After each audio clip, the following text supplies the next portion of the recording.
para a gente dar início, vamos lá, em Romanos capítulo 5, versículo 19.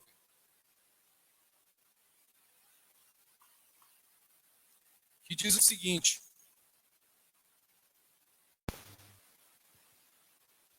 porque assim como pela desobediência de um só homem, muitos foram feitos pecadores, assim pela obediência de um, muitos serão feitos justos. Amém?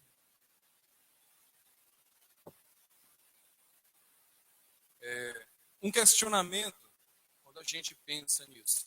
A gente sabe que antes de tudo veio Adão, que tinha seu livre-arbítrio, podia escolher fazer o bem e o mal, escolheu fazer o mal, escolheu o pecado, escolheu desobedecer a Deus. Certo?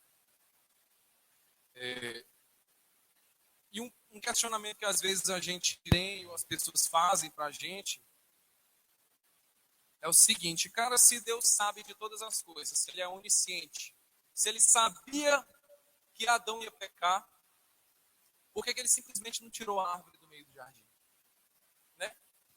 Pronto, resolvido. Aí só assim, now the world come true, que Ele resolve assim em 2 segundos a situação. Por que Ele só não tirou a árvore? Por que Ele só não... E aí? A Bíblia diz que quando Deus colocou Adão e Eva para fora do jardim, Ele colocou um anjo com uma espada de fogo, flamejante aqui na porta, que não tinha no mundo quem chegasse perto. Passa, filho da mãe, passa. O anjo com a espada de fogo. Por que Ele não botou lá na árvore? Passa, Adão. Que é bem no pescoço, passa. Por que Ele não fez isso? Estava resolvido. Adão nunca ia chegar perto da árvore. Nunca ia comer do fruto. Eva nunca ia comer do fruto. E aí? A questão aqui é o seguinte.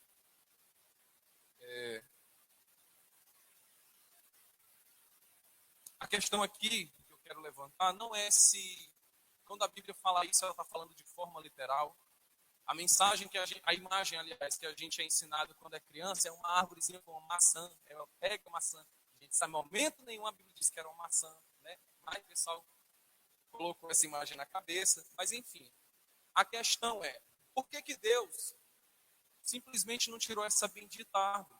Por que Deus deu livre-arbítrio para Adão? Por que Ele simplesmente não cortou e dizer, não, Adão, tu não vai escolher o bem e o mal, não. É só o bem e acabou. Era muito mais simples. Né? O problema é resolvido. Só que a questão é, se Deus tivesse feito isso com Adão, seria praticamente a mesma coisa que viver em cárcere privado. Imagina você ver uma pessoa, se apaixona por ela, sequestra a pessoa, pronto, resolvido. Não vai me amar agora, nem que seja fosse. Você alimenta, você dá um lugar para dormir, deixa a pessoa presa. Não, agora você é minha, você vai ter que me amar e pronto. Seria basicamente isso que Deus teria feito com Adão. É como você prender um passarinho dentro de uma gaiola. Pronto. Aí é a metáfora perfeita. É você prender um passarinho dentro de uma gaiola. Você está dando água, você está dando comida. E aí você diz, não, ele me ama, ó. Todo dia ele canta. Aí vê o que o passarinho está cantando. Me chama daqui, pelo amor de Deus. E aí você acha que está sendo amado. Não, ele me ama. Eu dou água, eu dou comida. Deus dizendo para mim, não, Adão me ama. Olha o jardim, olha, ó. Pé de goiaba, manga, siricoela, tudo, tem tudo. Tudo que ele quiser tem aqui. Alcance. Como é que não me ama? Como é que não um Deus desse? Mas e aí? Ele não tem escolha. Ele não tinha escolha a não ser ficar preso dentro desse jardim, dentro dessa gaiola. E a questão é que Deus é um Deus de relacionamento, Ele é um Deus relacionável. Ele nunca quis criar Adão, Ele nunca quis criar o homem para ser robotizado. Ele podia? Podia. Mas isso não seria relacionamento. Entendeu? Isso nunca seria uma relação. E Adão nunca ia amar a Deus de verdade, com todo o seu coração. Se ele fosse programado para fazer exatamente essas coisas, para escolher somente o que fosse certo, para andar somente na linha sem poder escolher entre ir para a direita ou para a esquerda. Não, vai fazer isso aqui assim. Ele está programado, é como um robô. Ele não tinha como amar a Deus de todo o seu coração, de toda a sua alma, de todo o seu entendimento, como a gente é ensinado que deve fazer, se ele não tivesse entendimento de outras coisas e pudesse escolher a Deus. Quando você só tem a Deus, é uma coisa. Quando você tem tudo, mas escolhe Deus, é muito diferente. Quando você tem mais de uma opção, né? Quando você chega em casa e o que, é que você tem para comer? Arroz, feijão e carne. Rapaz, eu queria outra coisa. Não, arroz, feijão e ovo. Carne hoje em dia tá... Arroz, feijão e ovo. A pau queria era carne. Mas não tem. E aí é o ovo mesmo. Agora, se você tivesse, chega em casa e tem o ovo, tem a carne, tem tal, feijoada, tem o que for. Aí você escolhe, tem muita diferença. E você escolhe aquilo que lhe apraz melhor. Entende? E seria isso. Seria um cárcere privado de Adão. É impossível você amar alguém assim. 1 João 4,18 diz: no amor não existe medo, antes do perfeito amor lança fora o medo. Ora, o medo produz tormento. Logo, aquele que teme não é aperfeiçoado no amor. Imagina, de novo, aquela imagem do pássaro na gaiola, que quando você se aproxima, ele fala assim, minha nossa, você chega ali assim, não, mas ele me ama, porque eu dou comida, porque eu dou água, porque ele tem um lugar para dormir. Não, mas ele pode voar, ele pode ser... Não, pode aí também, tu já está querendo demais, né? Tem que ficar preso aqui dentro da gaiola. Não existe amor quando você tem medo. É isso que João fala. O verdadeiro amor lança fora. O verdadeiro amor lança fora. Deus deixou bem claro a Adão que se ele comesse do fruto, ele morreria. Certo? Não coma desse fruto, porque no dia que você comer, nesse dia você morrerá. Obviamente, acredito que todos vocês já devem ter ouvido isso, de que quando Deus falava dessa morte, ele não estava falando necessariamente de uma morte carnal, instantaneamente, né? Que ele come do fruto, puf, caiu. Igual, não, Branca de Neve não morreu, só não vencer, mas não ia morrer naquela hora, mas ele ia morrer no seu espírito. Primeira coisa que ele ia perder era o seu acesso que ele tinha diretamente a Deus, o seu contato, a sua intimidade com Deus. E isso, acredite, é a pior morte que pode existir. Certo? Obviamente que se fala também da morte física, porque a partir do momento em que entra o pecado no mundo, entra a morte, junto com ele, por quê? O salário do pecado, Romanos 6, 23, porque o salário do pecado é a morte, mas o dom gratuito de Deus é a vida eterna em Cristo Jesus, nosso Senhor. A partir do momento em que Adão peca, que Adão desobedece a Deus, entra junto com o pecado a morte. Entra a morte carnal, entra a morte espiritual e entra a separação entre Deus e o homem. Certo? A gente sabe que só teve um que nunca pecou, nascido de mulher. Nunca cometeu nenhum pecado. E foi o único que não tinha o salário da morte para receber. A morte perseguia Jesus em todo canto. E não conseguia pecar. Por quê? Porque Jesus nunca teve compromisso com o pecado. O salário do pecado é a morte. Jesus olhava, eu nunca trabalhei para o pecado, por que eu vou receber o salário? Não tem. E a morte não conseguia. Da mesma forma como a gente já devem ter ouvido, a gente é ensinado que Jesus ele não morreu, ele se deu para morrer. Ele se entregou. Ele não foi capturado e mataram ele. Jesus se entregou para ser morto. Se ele não se entregasse, ele não ia morrer nunca. Nunca teria passado pelo processo da cruz, pela morte de cruz que ele passou. Assim como ele falou no Getsemane. Vocês acham, falando para os apóstolos, que se eu pedir, que você não pedir que agora não vai descer legiões de anjos aqui agora, nesse lugar aqui para me defender? Mas eu não vou fazer isso. Eu sei o que eu estou fazendo, eu sei o caminho que eu tenho que passar. E assim ele se entregou para ser morto. Antes de existir a igreja, já existia a família. E após a queda, outra coisa que o pecado trouxe junto consigo também foi o abalo dessa estrutura que é a família. Antes de Deus instituir a igreja, ele já tinha instituído lá no Jardim do Éden a família. Por isso que uma coisa que eu falo, que é um assunto muito mais profundo para se entrar depois, mas em todas as situações onde você tiver que priorizar a igreja ou a família, priorize a sua família. Priorize cuidar da sua família, priorize cuidar dos seus. Antes de mais nada, venha a sua família, venha aqueles que estão dentro da sua casa. Entendeu? Aquele que faz a obra pelos outros, que faz o bem para todo mundo, mas esquece daquele que está dentro de casa, pior que os incrédulos, é isso que a Bíblia diz. Então não tente.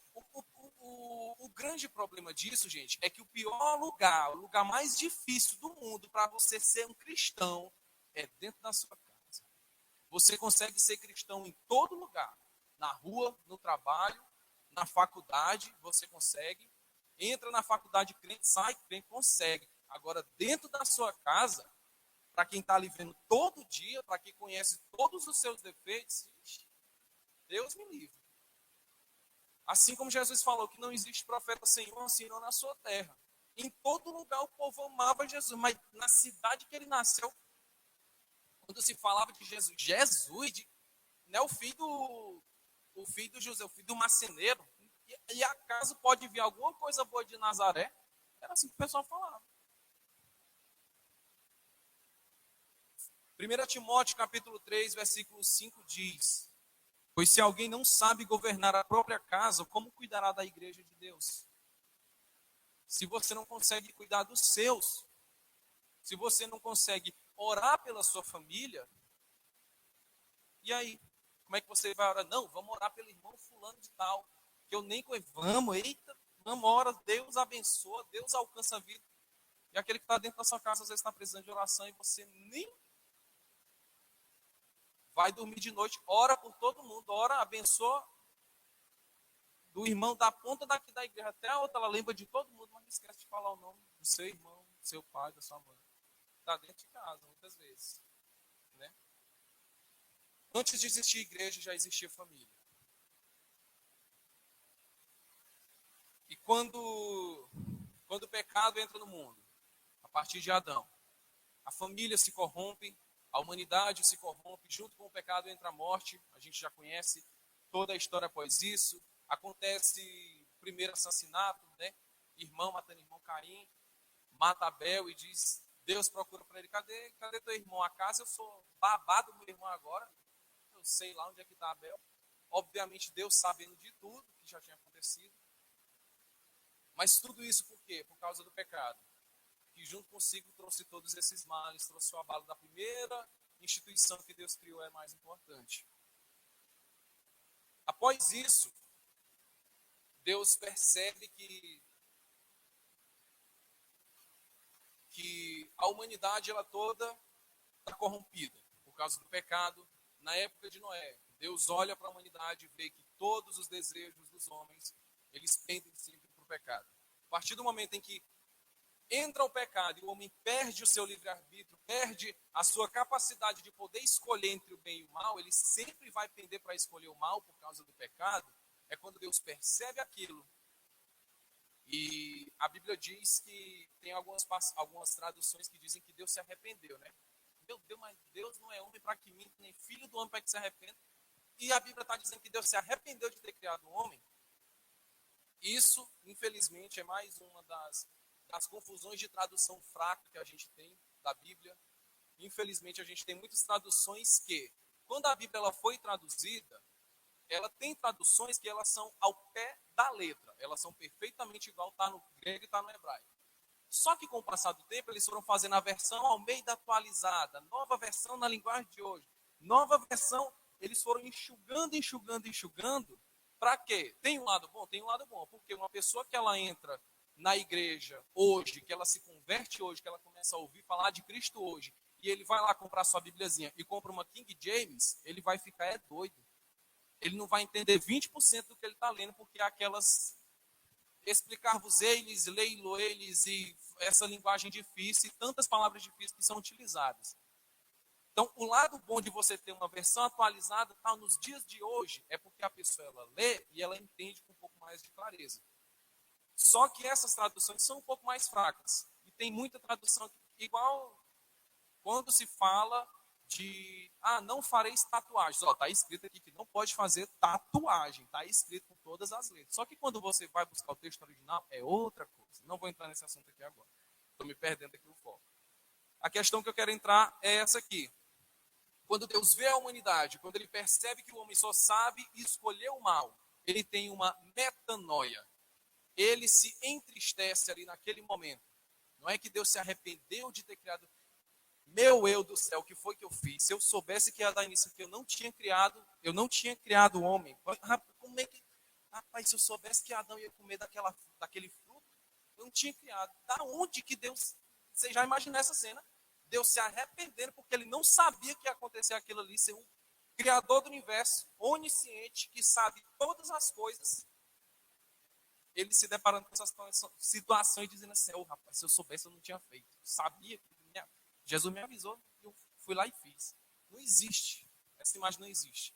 O plano da salvação, a obra da cruz, ela está pronta desde antes de o mundo ser criado, como a Bíblia diz. O Cordeiro de Deus que foi imolado antes da criação do mundo, antes de Deus dizer que haja luz e que haja isso e que haja aquilo, que o mundo se formasse, o Cordeiro de Deus ele já havia sido imolado. Cristo já tinha morrido de certa forma, desde antes de tudo. Deus ele não foi pego de surpresa por Adão. A imagem que a gente tem às vezes pode ser essa, por quê? Porque Deus ele chega no jardim e ele diz a Adão, Adão, cadê você? Ah, Deus, eu estou aqui, eu tive medo porque eu estava nu, e aí eu me escondi. Assim, quem foi que te falou que tu estava nu? A imagem que às vezes a gente tem de Deus, como eu aprendi desde criança, imagina um pai que está brincando de esconde-esconde com o filho pequeno, e aí o filho corre e vai se esconder de trás da cortina, e os pés dele vêm ali aparecendo. E o pai chega perto e diz assim, ei rapaz, cadê o fulano? Ó, cadê o fulano? Essa é a imagem que tem pra gente. Uma comparaçãozinha simples, mas que explica bem. Não é que Deus não sabia onde estava Adão, não é que Deus foi pego de surpresa pelo pecado de Adão, ele já sabia de tudo. Só que, desde o início de tudo, assim como ele faz até hoje, ele coloca, como ele falou para Moisés, eu coloco diante de ti agora, Moisés, a vida e a morte. Escolhe, pois, a vida, e tarará, tarará, eu te dou o conselho aqui ainda, mas eu coloco diante de ti a vida e a morte. Por quê? Porque Deus é um ser relacionável. Ele te dá a opção. Quando a Bíblia diz lá em Apocalipse, eis que estou à porta e bato, se alguém abrir a porta, aí eu entrarei, eu cearei com ele, e eu vou ter um relacionamento com ele, aí eu entro na sua casa. Se não,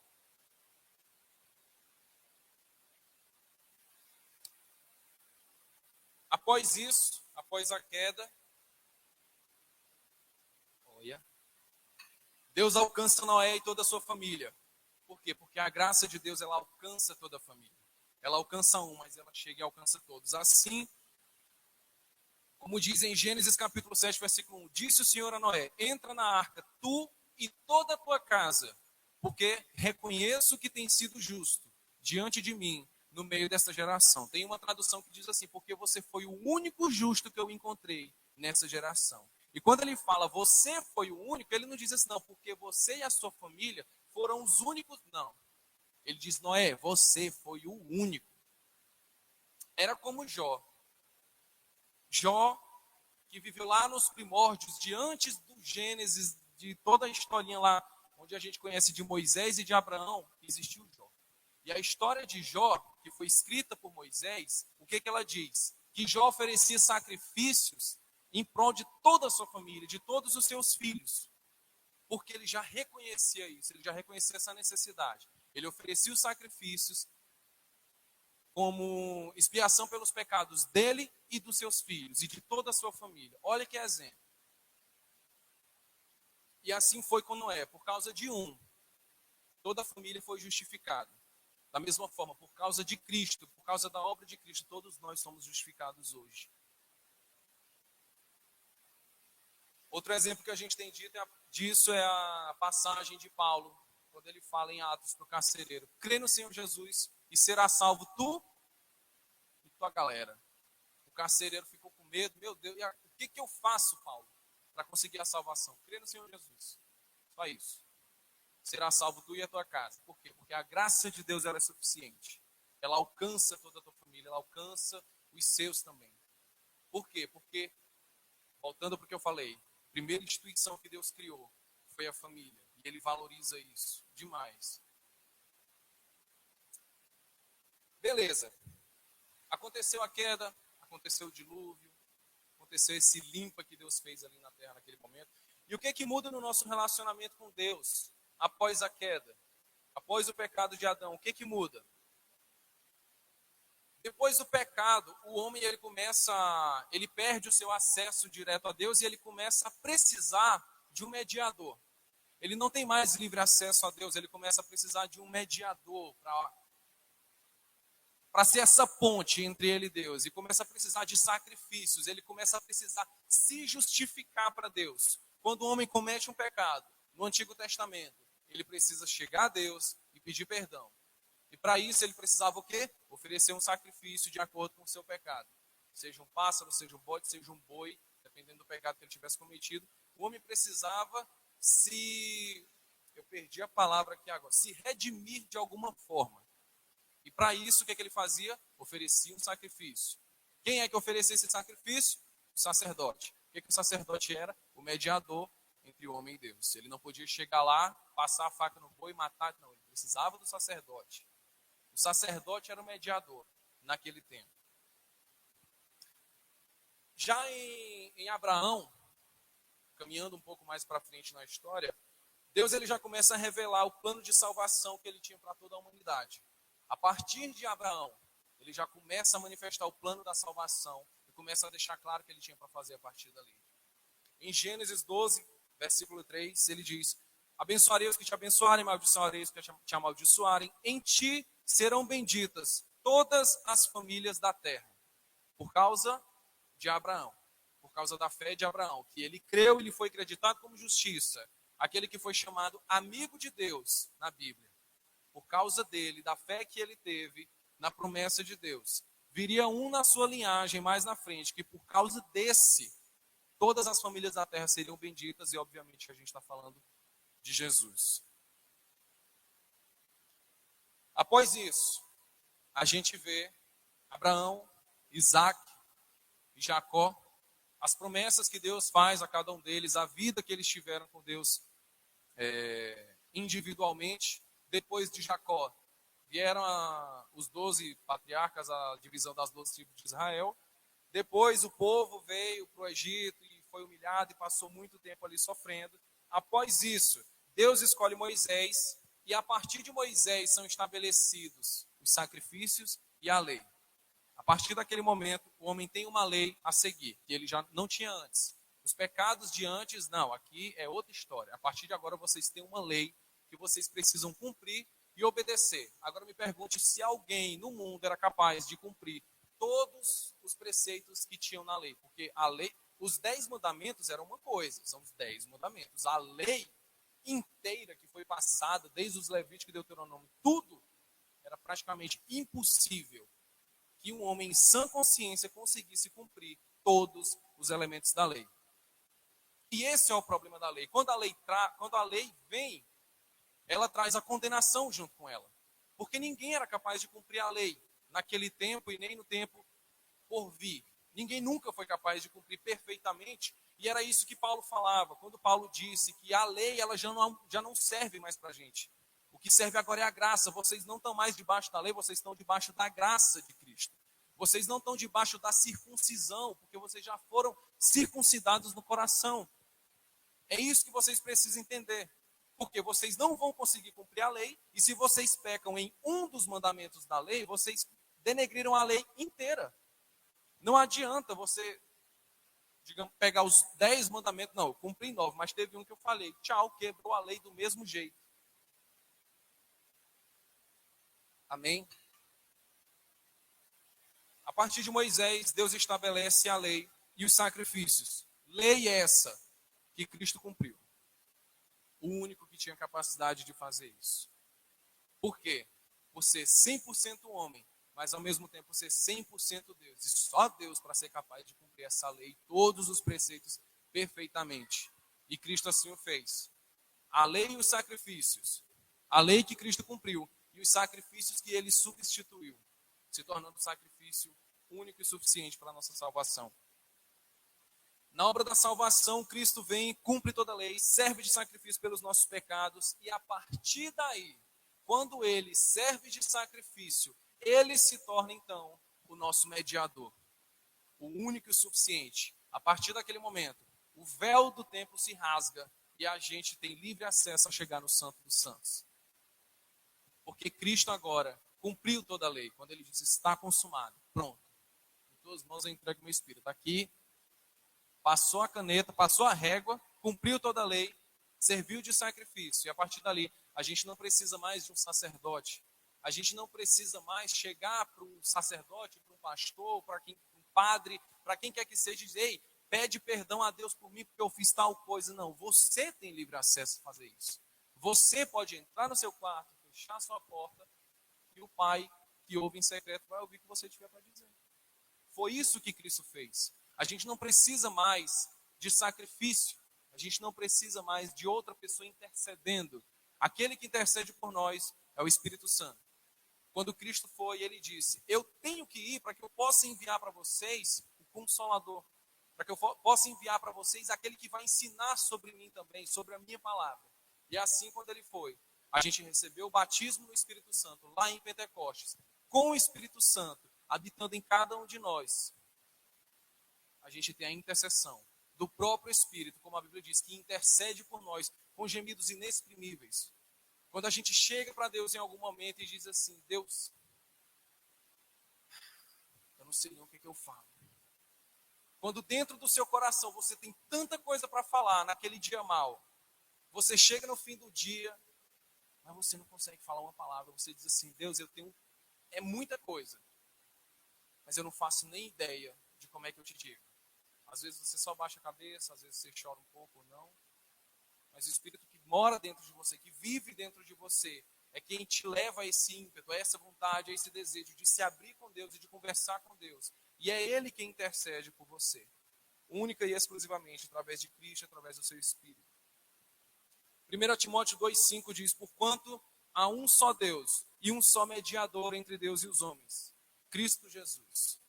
A partir da obra da cruz, a partir do sacrifício de Cristo, do cumprimento de toda a lei, e do único e suficiente sacrifício que foi Cristo na cruz, ele passa a ser o nosso único mediador. A partir de tudo isso, que é a obra de Cristo, a gente recebe finalmente a graça de Deus. E nós passamos, como Paulo diz, a não viver mais debaixo da lei, mas debaixo da graça. Nós passamos agora para a nova aliança. E a graça, ela nos alcança. O que é a graça, antes de mais nada? Uma definição muito conhecida, graça é favor imerecido. É algo que você não merece e recebeu de graça. Não merece, mas recebeu. Deus disse, eu fui com a tua cara, toma aqui, de graça. E a maior prova do amor de Deus por nós, como diz Romanos capítulo 5, versículo 8, Deus prova seu próprio amor para conosco, pelo fato de ter Cristo morrido por nós, sendo nós ainda pecadores.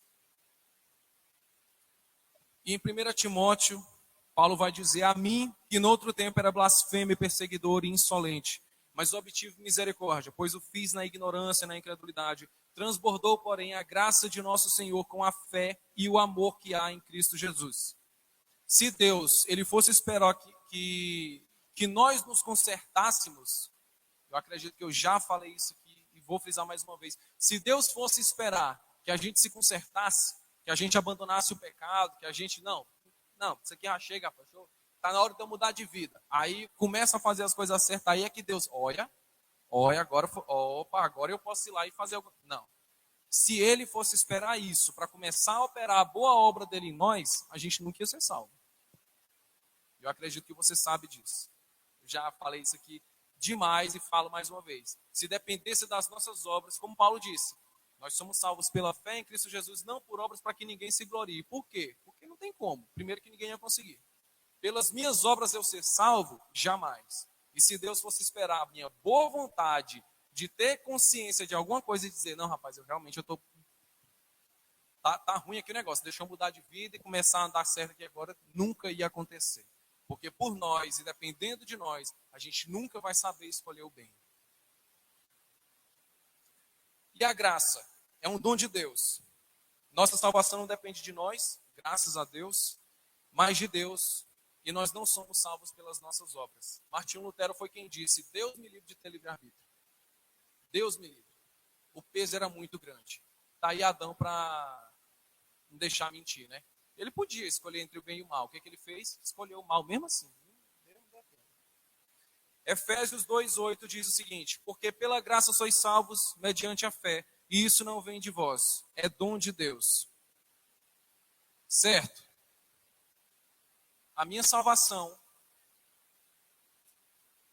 ela vem pela fé. E a fé vem pelo ouvir. O ouvir de quê?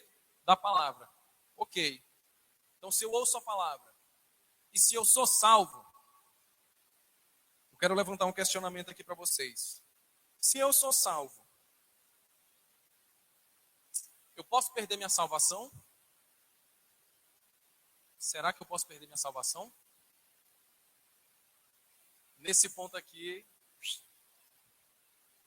as opiniões se divergem aqui agora. Tem gente que diz, não, pode perder a salvação, claro. E tem uma linha teológica que segue isso e outra que diz, não, uma vez salvo, sempre salvo. E acabou. Agora tem um detalhe, o que é ser salvo? Será que eu estou salvo? Será que eu fui salvo? É isso que a gente precisa definir antes de mais nada. Quando você pensa numa imagem,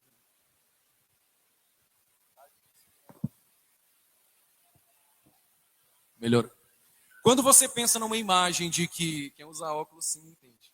Quando você pensa numa imagem de que eu posso perder a minha salvação, é como se você estivesse colocando o seguinte: como que eu fui salvo? Quem trouxe a minha salvação? Quem foi que me salvou? Certo? Foi Cristo. Não fui eu, não foram as minhas obras. Quem me salvou foi Cristo.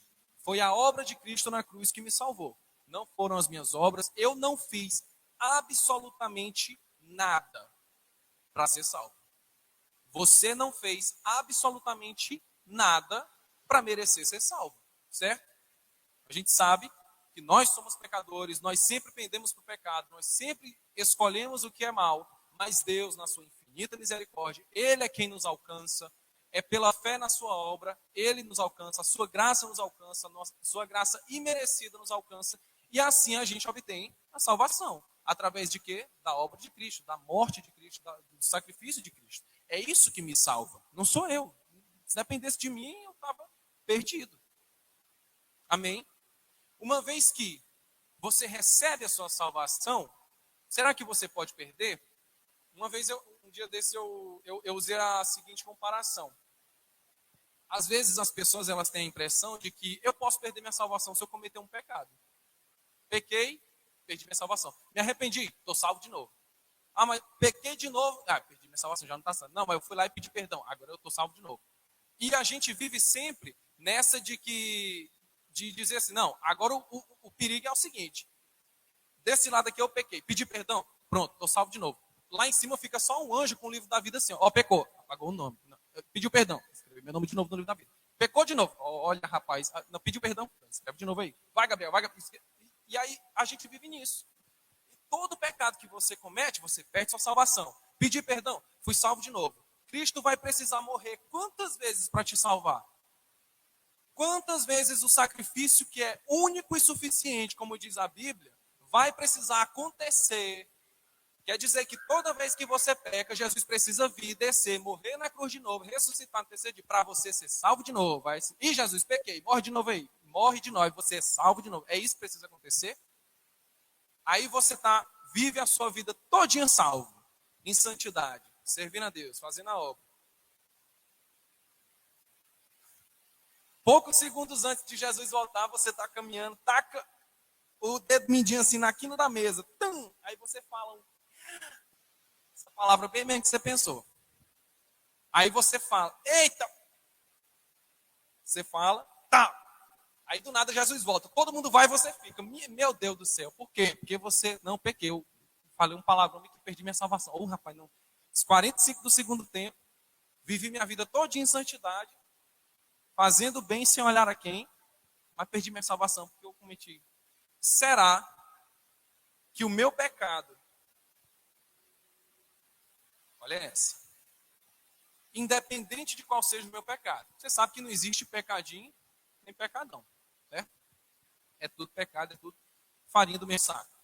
Como Paulo disse, se você pecar em um dos preceitos da lei que você desobedece, você quebrou a lei inteira.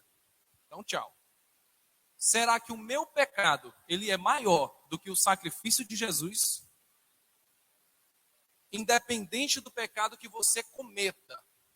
A partir do momento que eu falo que Cristo morreu e me redimiu de todos os meus pecados. Eu fui lavado, eu fui remido de todos os meus pecados. Pronto, a partir daqui você está salvo, você recebeu sua salvação. A partir daqui você não pode mais pecar. Nunca mais, hein?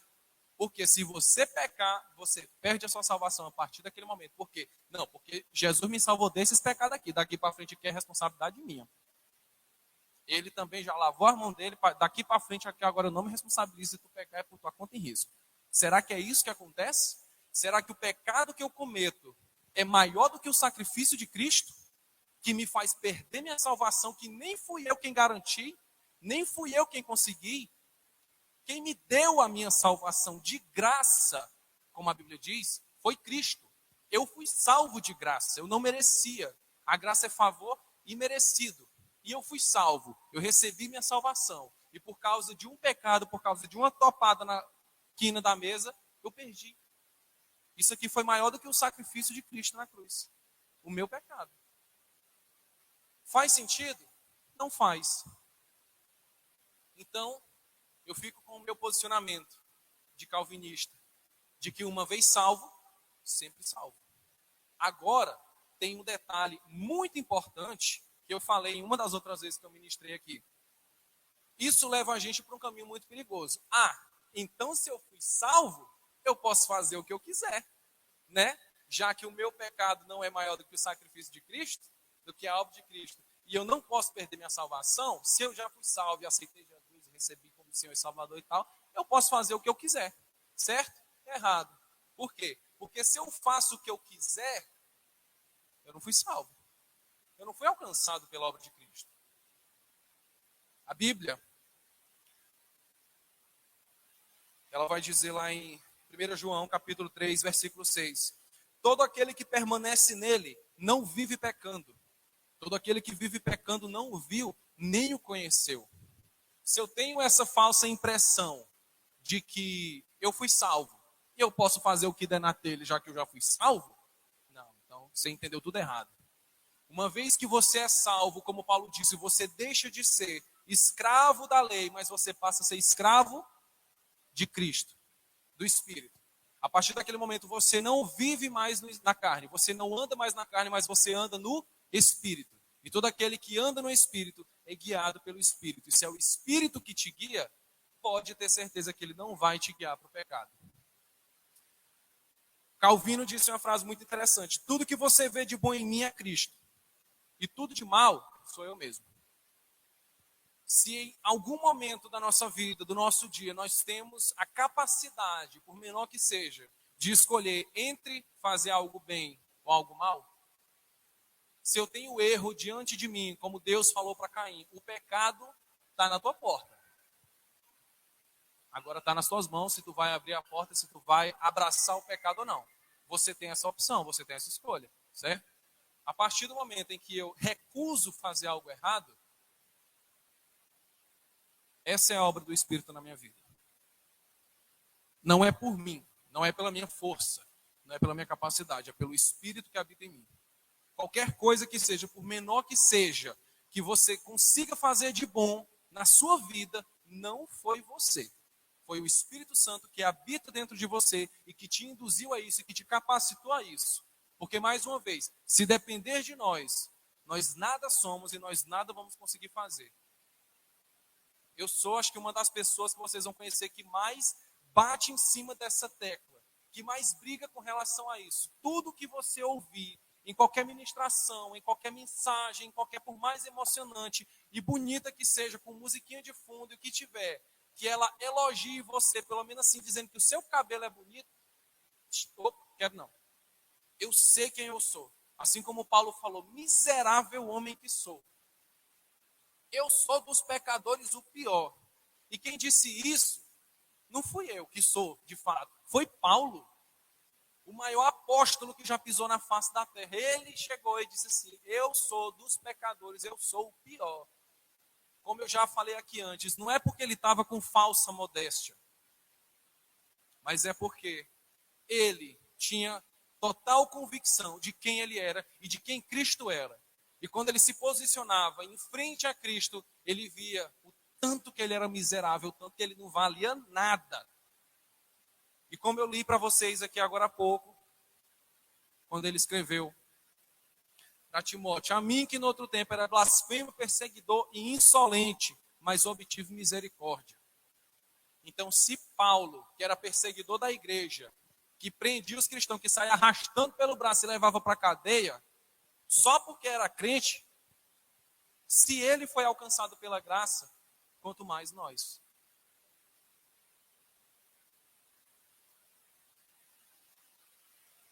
A graça de Deus, tem uma frase muito interessante, eu não sei de quem é. Um pensamento que diz que a graça é quando Deus ele nos dá aquilo que nós não merecemos. E a misericórdia é quando ele não nos dá o que nós merecemos. Gente, se a gente fosse receber de Deus o que a gente merece, não quero nem saber. A gente não merece nada de bom. A gente não tem nada de bom para oferecer. Se não fosse... Foi Calvino quem disse que não existe nada de bom em mim, a não ser o amor de Deus que Ele mesmo me dá. Nada. Fora isso, se não fosse a obra de Cristo, se não fosse a presença do Espírito que habita na minha vida, não tem nada de bom em mim. Eu não quero trazer uma mensagem para deixar você triste, para você sair daqui assim, mas eu não valho nada mesmo, meu Deus do céu. Mas é quando você canta aquela musiquinha que diz assim, ó, que ele cresça, que eu diminua. Sabe quem é que falava isso? João Batista, maior dos profetas, que no Antigo Testamento não teve um que fosse maior do que João Batista, não teve um, como Jesus falou. Ele foi o maior, e ele dizia isso, é necessário que ele cresça e que eu diminua. E para que ele cresça e eu diminua, eu preciso entender a minha posição. E qual que é a minha posição? De pecador, de que não vale nada, e de que se não fosse a única e exclusivamente a misericórdia dele, de olhar para mim e dizer assim, rapaz, não vale nada, deixa eu salvar esse infeliz. Bem, se não fosse isso, a misericórdia, a graça que ele teve de olhar para mim, que não valia nada, pobre, pecador, pobre, cego e nu, como diz em Apocalipse, e ele decidiu me salvar, como Paulo disse, quando eu ainda era pecador, ele escolheu me amar, ele podia olhar para mim e dizer, não, te vira. Mas não, ele escolheu amar, ele escolheu salvar. Por quê? É isso aí que a gente nunca vai entender.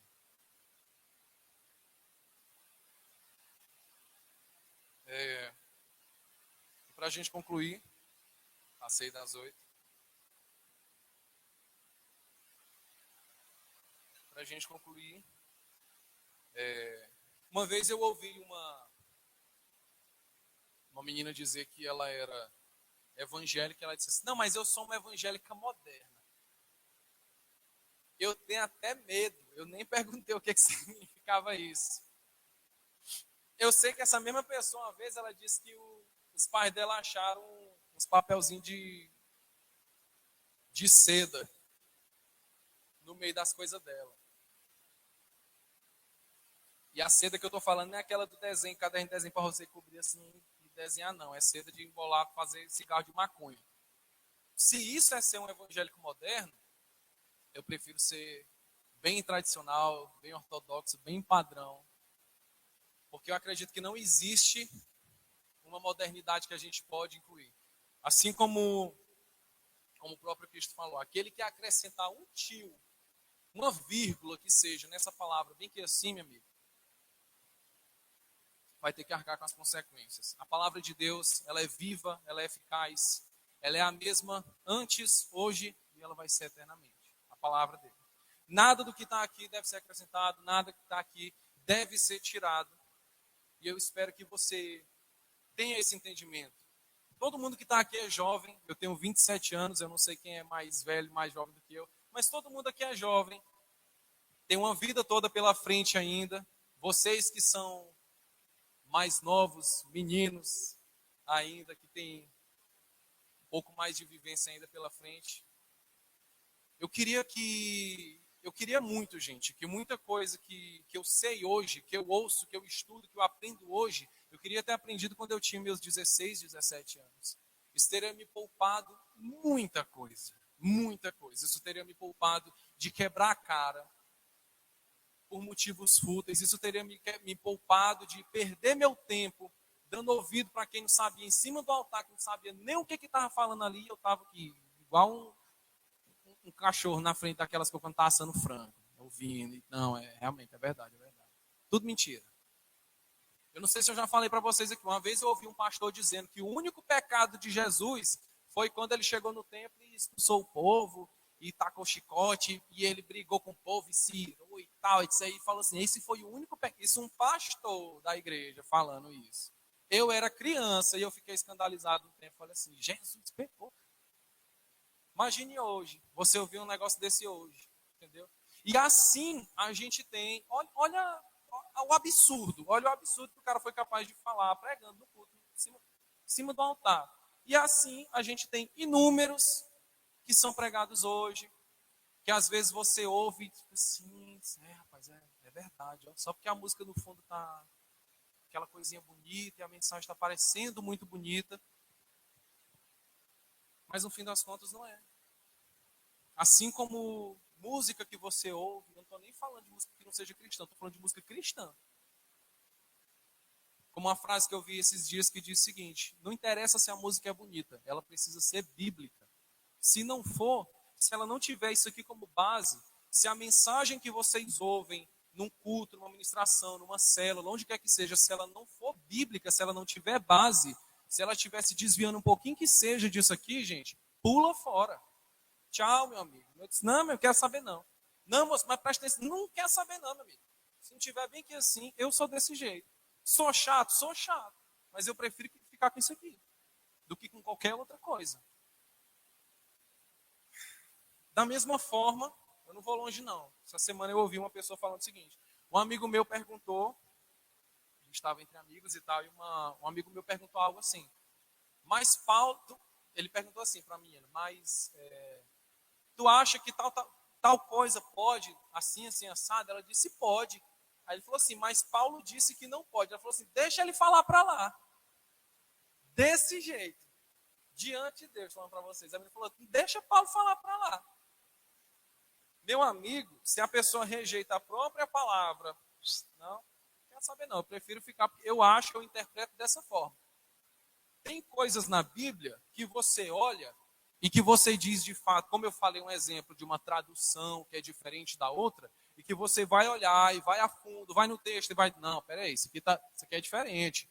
Vamos interpretar, isso aqui não é assim, está querendo dizer isso e isso. Só que tem coisa, gente, que pelo amor de Deus, ele está falando com todas as letras, ele não deixou base para você ter uma dúvida de interpretação. Ele está dizendo para você, é isso, e acabou. Não tem o que você confundir aqui. E a pessoa olhar para mim e dizer assim, não, deixa ele falar para lá, eu prefiro. Isso aí era naquele tempo. Não, quero saber não. Fujam de tudo aquilo que não for bíblico. Fujam de toda mensagem que no fim das contas ela não trouxer você para o arrependimento e para o entendimento de que você não é nada sem Cristo. De que nada seria feito se não fosse por Cristo e de que nada você consegue fazer se não for por Cristo e através de Cristo.